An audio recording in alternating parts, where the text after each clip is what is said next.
Kelly Wolcott. And how old are you? I'm 32. Where are you from? Brooklyn, Red Hook. Red Hook. And how long have you been down here for?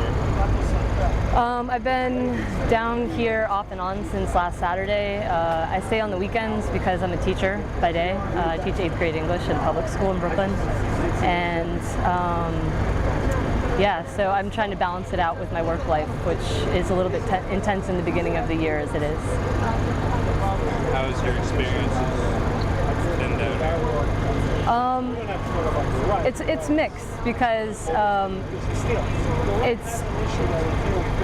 we kind of live in a state of flux and trying to create something that hasn't really existed before. And in essence, I feel like we're building a movement from scratch, from the grassroots, which is rooted around individualism rather than group mentality or organizational. So we don't have the labeling of organizational beliefs or institutions, and to create something from scratch that you can build consensus with hundreds or thousands of people with is an incredibly difficult and arduous process. So I'm extremely hopeful, I'm extremely proud of what's happening here, but I'm also extremely exhausted. I would say the biggest challenge is reconciling a plurality of voices, so that we can really practice direct democracy, which is not an easy thing to do. It's why we have a representative democracy. We can rely on other people to make our decisions for us, that, you know, we buy through votes. And I feel like, you know, in many ways in representative democracy, it's very aligned with capitalism. It's like you vote and you expect a person to do this because you paid with your vote. And unfortunately, votes are not the currency that matter in the political world. What matters more is dollars. Sorry, I'm kind of delirious right now. It's 2 nights of no sleep. What matters more than votes is a dollar, and that's not the way that a true democracy should be run, when the goal is for government to represent the needs of people rather than corporate greed. And I feel like things have gotten to such a point that it feels like we're really going up against a colossus, and it's a very like David and Goliath kind of situation. And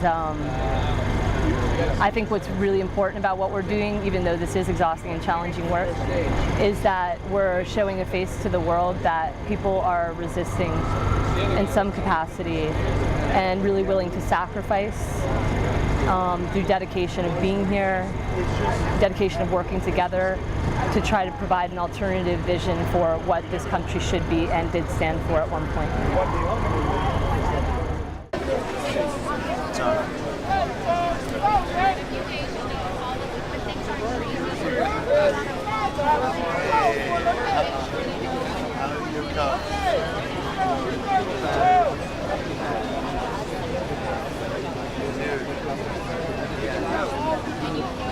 I got out 2 hours after we left Paddy Wagon. The officer did not show up. Yeah. Your officer showed up.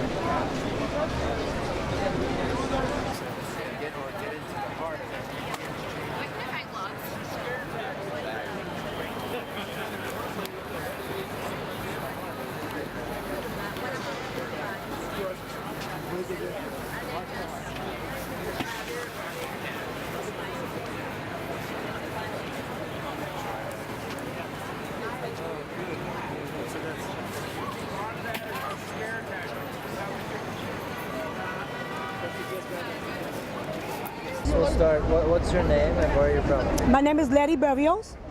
I'm from the Bronx. I'm the public advocate. I advocate for the homeless, and I'm taking care of the food area. I come every day after work to take care of my people here. Okay. And so are you here specifically related to the homeless? Yes, I am.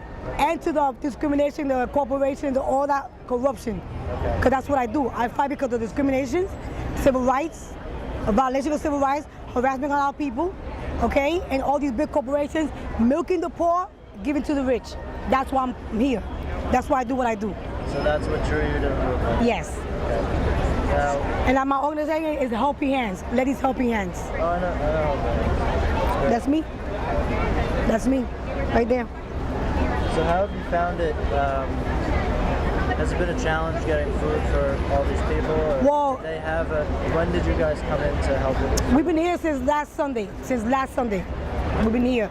And a lot of food are being donated from around the world. And a lot of donations are coming in, so it hasn't been a problem with the food. And donations are coming in for the food too. So what they don't have, they buy, and everything else is being donated. So if you, so the food is kind of just one aspect of the whole little society they have in the park here. How have you found that? Has the movement been very organized? It's been organized. It's been good. Okay, no complaints. No complaint whatsoever. We started picking up because it was a little crazy this morning, but we picked it up and so far so good. We have no complaints, no problem. So I have two more questions. What have you found the biggest challenge so far being here? The big challenge is the popo, picking up on our people. That's the challenge right there. And I tell the people to keep it together.